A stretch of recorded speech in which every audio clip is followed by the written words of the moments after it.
ज्ञानव्यापी मस्जिद का मामला हालांकि कोर्ट में है, लेकिन इसको लेके तमाम चीज़ें, तमाम कवायद अब सामने निकल के आने लगी हैं। ऐसे में बहुत सारे सवाल हैं जिनका जवाब मिलना अभी बाकी है। मेरे साथ संजय के चड्ढा हैं, वरिष्ठ अधिवक्ता हैं सुप्रीम कोर्ट के। उनसे कुछ सवाल जान लेते हैं। पहली बात हम कहते हैं प्लेसेस ऑफ वर्शिप एक्ट।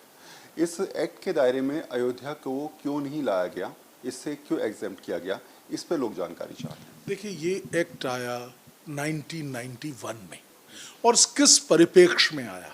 पहली बात, अयोध्या का जो मसला है 15वीं शताब्दी से कोई ना कोई उसमें एक्शन होता रहा है, ठीक है। और मुझे याद पड़ता है कि आई थिंक 1950 में कोर्ट में था और तमाम जो सालों में वो कोर्ट में मैटर पेंडिंग था। और वो मसला 1991 में अगर हम जाएं, मैं तो इसको एक और कदम बढ़ा के आगे बताऊंगा कि मुझे लगता है कि अयोध्या के मसले की वजह से ही ये एक्ट बनाया गया, जिससे कि उस तरह के और मसले क्रॉप अप ना हो जाएं।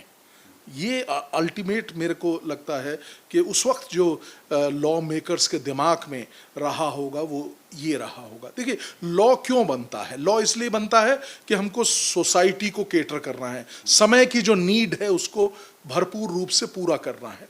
यहाँ पे इसलिए कानून बनाया गया क्योंकि इस तरह के और जो मसले हैं वो पैदा ना हो जाएं फ्यूचर में, क्योंकि ऐसे हम सब जानते हैं हिस्टोरिकली कि इस तरह के मसले हैं, हमारे देश में ऐसे मसले हैं, तो वो क्रॉप अप ना हो जाए। इसलिए उन सबको एक जिसे कहते हैं ना पूर्ण विराम देने के लिए, उसमें फुल स्टॉप लगाने के लिए ये किया गया कि आज चलिए एक मसला है, इसको सॉल्व कर देंगे, बाकी सब मसलों पे पूर्ण विराम। अच्छा, ज्ञानव्यापी मस्जिद को लेकर हिंदू पक्ष, मुस्लिम पक्ष अपनी अपनी तरफ से बात रख रहा है। वो कह रहे हैं कि 1991 एक्ट में कोई कह रहा है आता है, कोई कह रहा है नहीं आता। आपके हिसाब से क्या स्थिति है? देखिए, दो बातें यहाँ पे हैं। 1991 का जो एक्ट आया था उसमें बड़े स्पष्ट शब्दों में कहा गया है कि 1947 15 अगस्त 1947 से जितने भी रिलीजियस प्लेसेस हैं, उनका कोई स्ट्रक्चर है, डिस्प्यूट है, द्वंद्व है, उसको अगर वो जिस स्थिति में थे उसी शेप में ही रखा जाएगा, उसको चेंज नहीं किया जाएगा जो डेट दी गई है उसमें। पहली चीज एक तो, इसलिए अगर इस परिप्रेक्ष्य में देखें तो निश्चित तौर पे आता है। अब दूसरा, एक जो बहुत लोग आजकल नया मुद्दा उठा रहे हैं कि ये सेक्शन 4 में जो एक्सेप्शन दी गई है, वो क्या एक्सेप्शन है कि एंशियंट कोई बिल्डिंग है, कोई मॉन्यूमेंट है जो पुराना है बहुत, और या कोई आर्कोलॉजिकल सर्वे में आ जाता है तो ये तीनों, यानी कि एक रफ आइडिया मैं आपको दे रहा हूँ कि 100 साल पुरानी जो हैं वो इसमें आ जाती हैं कानून के तौर पे, आर्कोलॉजिकल सर्वे एक्ट के तहत।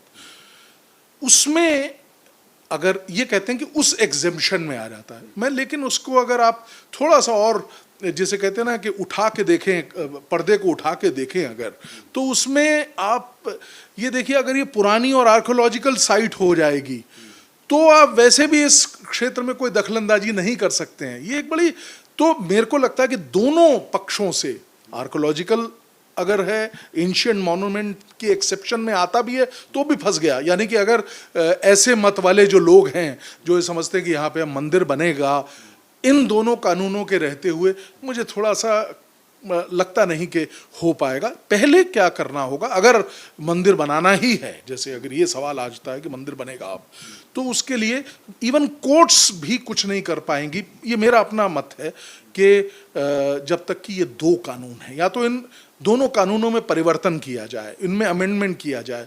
इसमें जैसे वो बाबरी मस्जिद की और राम जन्मभूमि की एक एक्सेप्शन थी, 1 2 3 4 जितनी आप एक्सेप्शन क्रिएट करना चाहते हैं वो एक्सेप्शन क्रिएट करिए। पार्लियामेंट है, पार्लियामेंट को लॉ पास करना पड़ेगा इसके लिए।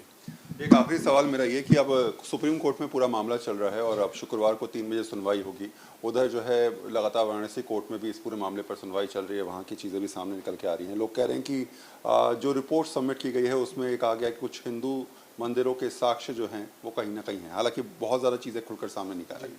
मेरा सवाल सिर्फ इतना है आपसे कि अभी आप जो चीज़ें प्रोसीडिंग देख रहे हैं, अभी जो तस्वीर आपके सामने आ रही है, उससे आप क्या निष्कर्ष निकालते हैं? देखिए, मेरा निष्कर्ष, मैं कानूनी भाषा में अगर यदि कहूँ आपको, जो मुझे प्रतीत होता है, मुझे ऐसा लगता है कि कोर्ट इन तमाम चीज़ों को संज्ञान में लेगी। सबसे महत्वपूर्ण है जो 2 एक्ट मैंने अभी कहे आपको, उनको देखा जाएगा और एक इंटरप्रिटेशन दी जाएगी कि क्या ये जो कि, और आपको यहाँ पे भूलना नहीं है 1991 का एक्ट अभी चैलेंज भी किया गया है, वो भी सुप्रीम कोर्ट के समक्ष पेंडिंग है।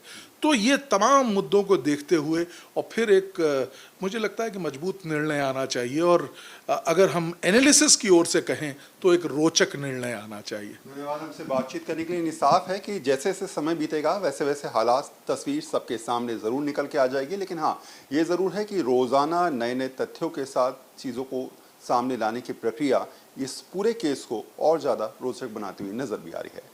कैमरा पर्सन मनीष के साथ वरुण सिन्हा, आज तक।